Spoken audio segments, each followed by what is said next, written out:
सिंह राशि व्यक्ति आज दिनटी द्वादश चंद्र हेतु कार्य बाधा अपमानित जोग मान सम्मान पर आँच आसो समाज रे किछि निंदित कार्य करी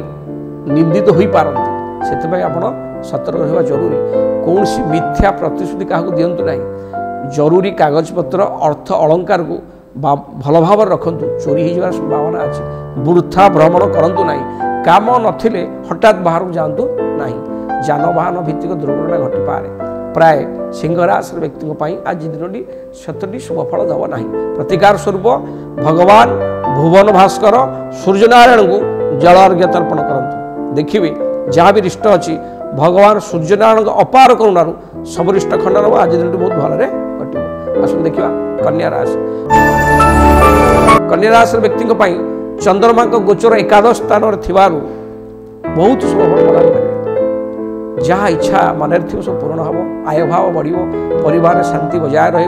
मित्र माने आपको साहाय्य करेंगे बड़ भाई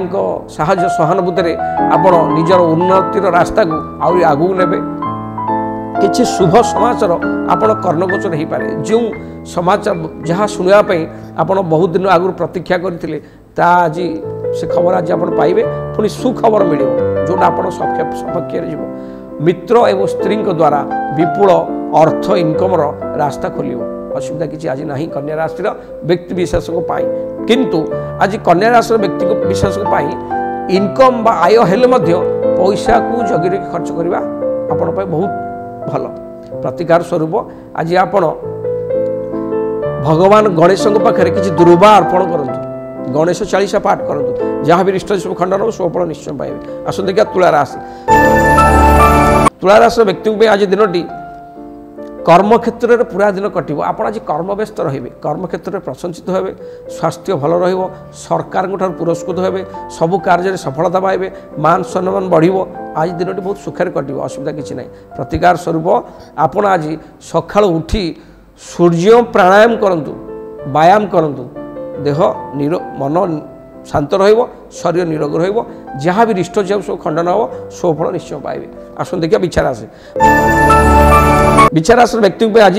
खुशी दिन है कौन से धर्म कार्य लिप्त हो पारती देवता दर्शन जोग अच्छी भाग्य उन्नति घटो परिवार लोक आपको आज साहाय्य करेंगे परिवार शांति स्नेह सद्भाव बजाय परिवार धार्मिक बा देवता कार्य हो पारे मन खुशी आनंद दिन बहुत भलरे कटो विचारास व्यक्ति विशेष मानक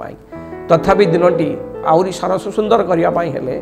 कौन से धार्मिक अनुष्ठान रे क्षीरदान करंतु बा कौन सी अंगनवाड़ी रे छोट छोट पिला क्षीरदान करंतु देखिए जहाँ भी रिष्ट सब खंडन हम शुभफल निश्चय पाइबे।